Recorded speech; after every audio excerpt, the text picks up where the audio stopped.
हम किसी भी कार्य को क्यों करते हैं, यह एक बहुत बड़ा प्रश्न हम सभी के साथ सदैव रहता ही है। हम इस प्रश्न की खोज में बहुत सारे कार्य करते हैं एवं बहुत सारे बुद्धिजीवियों से चर्चा भी करते हैं। हम अपनी खोज को लगातार जारी रखते हैं, परंतु उसके उपरांत भी हमें हमारे सभी प्रश्नों का सटीक उत्तर प्राप्त नहीं हो पाता है।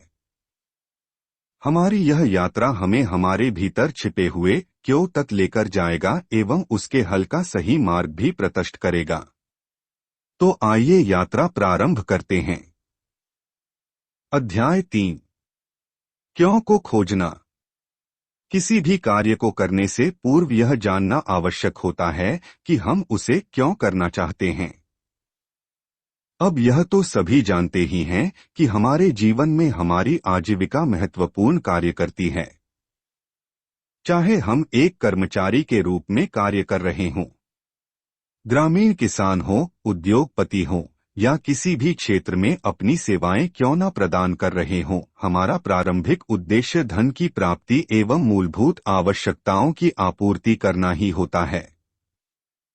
हम सभी लोग सदैव यही प्रयास करते हैं कि हमारे प्रारंभिक स्तर पर किसी प्रकार का तनाव उत्पन्न न हो एवं जीवन में प्रत्येक क्षेत्र सुविधाओं से भरा रहे। परंतु इसके उपरांत भी सदैव कुछ ऐसा रहता है जो हमें जीवन के प्रति उत्साह को बनाए रखने के लिए प्रेरित करता रहता है। हम सदैव जीवन की वास्तविकता को जानने की चेष्टा अवश्य करते हैं। हमारा दृष्टिकोण भिन्न हो सकता है, किंतु लक्ष्य जीवन के प्रति एक स्वतंत्र भाव ही होता है। जब भी हम स्वयं से यह पूछते हैं कि हमें यह जीवन क्यों प्राप्त हुआ है, तो हमारे समक्ष कुछ ऐसे प्रश्न प्रकट हो जाते हैं जिनका उत्तर हमें नहीं मिल पाता है। हम सदैव प्रयासरत रहते हैं, परंतु उसके उपरांत भी प्रश्नावली हमें घेरे रखती है। चाहे कोई भी क्षेत्र क्यों ना हो, हमारे कार्य करने की समय अवधि में कई प्रश्न हमारे समक्ष प्रकट होते रहते हैं। एक सामान्य से उदाहरण से ही हम व्यक्ति के भीतर छिपे हुए क्यों का पता लगाने का प्रयास करते हैं। 100 लोगों पर एक सर्वे किया गया और उनसे यह पूछा गया कि वह सुबह उठकर अपने व्यवसाय अथवा नौकरी पर क्यों जाते हैं। इनमें से 85 लोगों के पास इसका कोई स्पष्ट उत्तर नहीं था। इन्होंने केवल इतना ही कहा कि हम अपने व्यवसाय पर इसलिए जाते हैं क्योंकि और सभी लोग भी ऐसा ही करते हैं। ऐसा करने से हमें धन की प्राप्ति होती है जो हमारी आजीविका के लिए उपयोगी सिद्ध होता है। किंतु स्पष्ट उत्तर किसी के पास भी नहीं मिला। 10 लोगों के पास कुछ संतोषजनक उत्तर था क्योंकि उनके जीवन का एक लक्ष्य उन्होंने निर्धारित कर रखा था। परंतु आश्चर्य की बात तो यह है कि 5 ऐसे भी लोग हमें मिले जिनके पास अपने भविष्य की एक सटीक योजना तक उपलब्ध थी। यह बात हमारे लिए समझने योग्य है कि हमें अपने प्रत्येक कार्य को करने से पूर्व उस कारण का पता होना चाहिए कि हम उसे क्यों कर रहे हैं।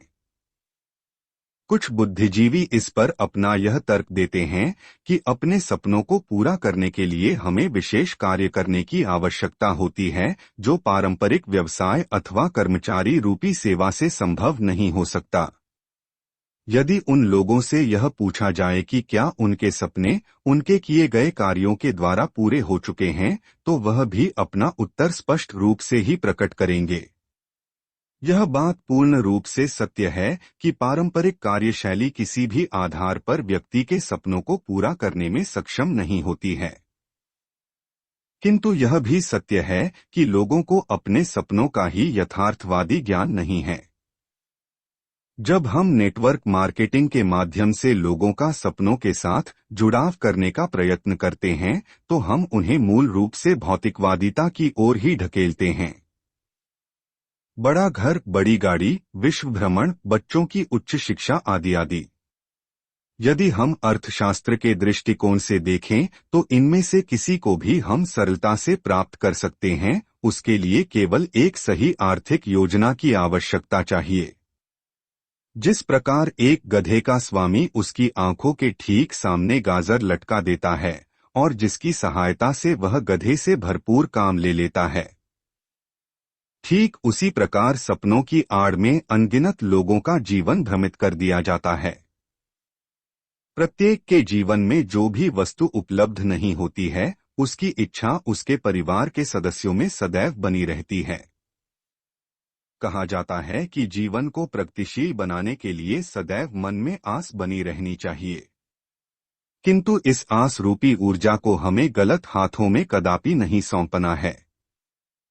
नेटवर्क उद्योग की वास्तविकता विषय पर लिखी गई हमारी पुस्तक के दूसरे अध्याय आवश्यकता, इच्छा एवं स्वप्न में इस बात पर विशेष विश्लेषण किया गया है जो आपके प्रश्नों को समझ सके और उनका उत्तर भी आपको प्रदान कर सके। जिस प्रकार एक पक्षी को बहेलिया पकड़कर पिंजरे में बंद कर देता है, ठीक उसी प्रकार हम भी स्वयं को किसी न किसी रूप में बंधन में ही अनुभव करते हैं। प्रकृति जिस रूप में हमें प्राप्त होती है, उसे हम सही अर्थों में समझ नहीं पाते हैं और जीवन भर भटकाव की स्थिति में ही रहते हैं। हमारे प्रत्येक क्यों का उत्तर हमारे पास ही होता है, किंतु उसे प्राप्त करने की क्षमता हमारे पास नहीं होती है। मनुष्य मूल रूप से एक सामाजिक प्राणी होता है, जिसे समाज के रूप में अपने दायित्व का निर्वाह करना होता है। बहुत सारे क्यों उसे समाज के द्वारा ही प्राप्त होते हैं। इन सभी के मध्य वह एक भिक्षुक की भांति भ्रमण करता रहता है, परंतु अधिकांश के उत्तर प्राप्त नहीं कर पाता। यदि हम योग शास्त्र की बात करें तो प्राणायाम के द्वारा हम अपने स्वास्थ्य को नियंत्रित करके बौद्धिक बल को प्रबल बना सकते हैं, किंतु इसका लाभ भी हम पूर्ण रूप से नहीं ले पाते हैं। जब हम अपनी शिक्षा प्रारंभ करते हैं तो प्राथमिक चरण पर हमें प्रत्येक विषय का मौखिक ज्ञान ही मिल पाता है। हम इस ज्ञान को उपयोगिता के स्तर तक लेकर नहीं चल सकते क्योंकि हमारा बौद्धिक बल इसके लिए परिपक्व नहीं होता। हम अपनी प्रत्येक आवश्यकता के लिए अपने माता पिता, अभिभावक गण एवं गुरुजनों पर निर्भर रहते हैं। हमें अधिकांश या तो मना कर दिया जाता है या फिर हमारी मांग पूरी कर दी जाती है, और वह भी बिना किसी विशेष प्रश्नावली के साथ। हमसे यह अवश्य पूछा जाता है कि हमें वह वस्तु क्यों चाहिए। हमारे उत्तर से संतुष्ट होकर हमें वह वस्तु सरलता से प्राप्त हो जाती है, परंतु यह इस बात पर भी निर्भर करता है कि उसकी लागत क्या है। अपने बालपन में प्रत्येक व्यक्ति चीजों से आकर्षित होकर उसकी मांग कर बैठता है, किंतु वह इस बात का अनुमान लगाने में सक्षम नहीं होता है कि उसे वह वस्तु क्यों चाहिए। धीरे धीरे आयु बढ़ने के साथ साथ उसका यह क्यों जैसे विलुप्त सा हो जाता है। उसको परिपक्वता अधूरी ही प्राप्त होती है और वह एक अधूरा जीवन व्यतीत करना प्रारंभ कर देता है। बहुत कम ऐसे क्षण आते हैं जब हमें मांग की गई वस्तु के विषय में पूर्व में ही ज्ञान होता है।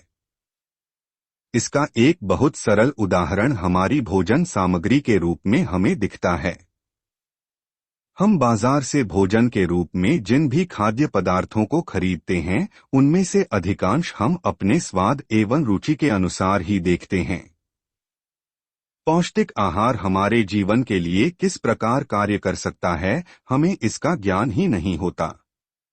ठीक इसी प्रकार हम अपने वस्त्रों को समय के प्रचलन के अनुसार ही खरीदते हैं, बिना यह सोचे कि इनका हमारे शरीर एवं वातावरण पर क्या प्रभाव पड़ सकता है। एक सामान्य व्यक्ति के लिए भोजन, वस्त्र एवं घर का शुद्ध होना परम आवश्यक होता है, परंतु उसकी पूरी शिक्षा समाप्त होने के उपरांत भी वह इन तीन विषयों के विषय में अधिक नहीं सीख पाता।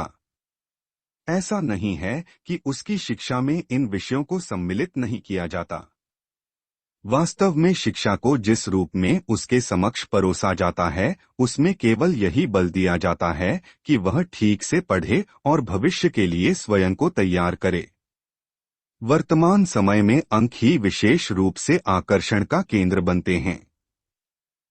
बच्चे अपनी पढ़ाई को अधिक गंभीरता से नहीं ले पाते हैं और केवल आनंद के साथ जीवन को व्यतीत करते चले जाते हैं। इसके पीछे का एक मुख्य कारक शिक्षा का बाजारीकरण भी होता है। हमारी पुस्तक नेटवर्क उद्योग की वास्तविकता में हमने इसे विशेष तौर पर समझाया है। एक अध्यापक जिसके ऊपर कई बच्चों का भविष्य निर्भर करता है, वह स्वयं ही पूर्ण रूप से तैयार नहीं होता है, तो वह अच्छी शिक्षा कैसे प्रदान कर सकता है? अध्यापक शिक्षा को केवल आजीविका का एक स्रोत मानता है और एक कर्मचारी की भांति बच्चों को पढ़ाता है। शिक्षा के प्रतिभाव जब व्यापार में बदल जाए, तो ऐसी स्थिति में पूरी शिक्षा अवधि कई प्रश्नों के घेरे में प्रवेश कर सकती है। शिक्षा प्राप्त करने के उपरांत चाहे जिस भी व्यवसाय में हम कदम रखते हैं, हमारी अपरिपक्वता हमें स्थिरता का भाव नहीं प्रदान कर पाती। अपनी आजीविका के कार्यकाल में हम एक लंबे समय तक स्वयं को स्थिर नहीं कर पाते और बहुत कम वेतन में ही सेवाएं प्रदान करते रहते हैं। यदि सरल शब्दों में कहना चाहें, तो हम यह कह सकते हैं कि हम लोग भौतिक रीति से तो बड़े अवश्य हो जाते हैं, परंतु बौद्धिक स्तर से एक सामान्य स्तर भी पार नहीं कर पाते। प्रत्येक व्यक्ति के जीवन में सबसे बड़ा प्रश्न उसकी आजीविका को लेकर ही उत्पन्न रहता है। उसे कितना मासिक वेतन अथवा धन लाभ मिलना चाहिए, इसके विषय में वह जान ही नहीं पाता। ऐसी स्थिति में वह किसी भी प्रश्न का स्पष्ट उत्तर नहीं दे पाता। भारत में लगभग 90% युवा जीवन भर अपनी आजीविका को लेकर ही प्रयासरत रहते हैं। अधिकांश के पास इसके अतिरिक्त सोचने का अवसर ही नहीं रहता। वह अपने जीवन को सुरक्षात्मक दृष्टिकोण से देखने में आनंदित रहते हैं, जिसे सामान्य तौर पर प्रगति पथ कहा जाता है। इसका ज्ञान उनके पास नहीं होता है। वह निरंतर इसी प्रयास को बढ़ाते चले जाते हैं। एक मानव को यदि अपने प्रश्नों का सटीक उत्तर चाहिए, तो उसे प्रकृति के समीप जाना होगा। प्रकृति में वनस्पति 3 प्रकार से कार्य करती है, पहले स्तर पर पौधे के रूप में, दूसरे स्तर पर एक वृक्ष के रूप में एवं तीसरे स्तर पर एक बेल के रूप में। तीनों का ही अपना विशेष कार्य होता है। इन तीनों में एक समानता देखी जा सकती है, जिसमें पृथ्वी से निकलने के उपरांत एक निश्चित दूरी तक कोई भी शाख विकसित नहीं होती है। अर्थात पृथ्वी से एक निश्चित दूरी तक वृक्ष, पौधा अथवा बेल, पत्ते अथवा शाख से रिक्त ही रहते हैं, जिसका सीधा संकेत प्रकृति में उसकी स्थिरता के साथ निश्चित दूरी पर फैलाव अर्थात विशालता की ओर होता है। क्योंकि एक सामान्य व्यक्ति जीवन को अधिक गंभीरता से जीना नहीं जानता है, इसलिए उसका अधिकांश समय व्यर्थ ही चला जाता है। यदि हमारे स्वयं के जीवन में प्रश्न के रूप में केवल धन अथवा सुख सुविधाएं ही प्राथमिकता पर होंगी, तो हम समान विचारधारा को दूसरों के साथ भी साझा करेंगे। नेटवर्क मार्केटिंग अथवा किसी भी क्षेत्र में हमारे प्रश्नों को सम्मान मिलना अत्यंत आवश्यक होता है, परंतु इनका स्तर भी निश्चित होना चाहिए। प्रश्नों की प्राथमिकता आजीविका से संबंधित होनी चाहिए, जिसमें परिवार की मूलभूत आवश्यकताएं विशेष तौर पर सम्मिलित होती हैं। हमें सदैव परिवार में 3 विषयों पर विशेष ध्यान देना आवश्यक होता है, जिसमें पहला पर्याप्त भोजन, दूसरा स्वस्थ शिक्षा एवं तीसरा स्वास्थ्य सम्मिलित होते हैं। जिस प्रकार की जीवन शैली हमें प्राप्त हो चुकी है, इसमें समय प्रबंधन विशेष रीति से ध्यान में रखना आवश्यक होता है। समय प्रबंधन के लिए समय का निर्धारण करना भी अत्यंत आवश्यक होता है। यदि प्रश्न उत्पन्न होते हैं, तो उनको हल करने के लिए प्रतिदिन कुछ समय निकालकर उन पर चिंतन करना आवश्यक होता है। हमारी प्रतिदिन की समय सारणी तैयार होनी चाहिए। इसके उपरांत ही हम दूसरे व्यक्ति के साथ उसके प्रश्नों के विषय में चर्चा करने योग्य बन सकते हैं। अन्य किसी भी व्यवसाय से नेटवर्क मार्केटिंग का व्यवसाय कई अर्थों में भिन्न होता है, जिसकी चर्चा हम आगे आने वाले अध्याय में अवश्य करेंगे। परंतु यदि हम इस उद्योग के द्वारा श्रेष्ठ लाभ अर्जित करना चाहते हैं, तो सर्वप्रथम हमें स्वयं पर कार्य करना आवश्यक हो जाता है। प्रश्नों का हल खोजने के लिए हमें स्वयं को स्थिर भाव के साथ जोड़ना आवश्यक होता है। इसके उपरांत ही हम अपने दल अथवा समूह का निर्माण करने के विषय में सोच सकते हैं। हमें एक ऐसी प्रणाली को अपने व्यवसाय के लिए विकसित करना होता है जिसके द्वारा बहुत सरल भाव से हम अन्य लोगों के जीवन का भी मूल्यांकन करना सिखा सकें। हमें आशा है कि आपको यह अध्याय पसंद आया होगा। अगले अध्याय को स्पर्श करने से पूर्व आपसे एक निवेदन है कि आप अपने व्यक्तिगत जीवन एवं पारिवारिक स्तर पर जितने भी प्रश्न लिख सकते हैं उन्हें अवश्य लिखें। इन सभी का हल आपको भविष्य में अवश्य प्राप्त हो जाएगा। यदि आप इस पुस्तक की निःशुल्क ई-प्रति प्राप्त करना चाहते हैं तो विवरण में दिए गए लिंक पर जाएं और फॉर्म को भरें। आपसे यह निवेदन है कि इस चैनल को सब्सक्राइब अवश्य करें और साथ में बेल का बटन भी दबाएं। इस ध्वनि प्रवाह को अपने 5 मित्रों को साझा अवश्य कीजिएगा। धन्यवाद।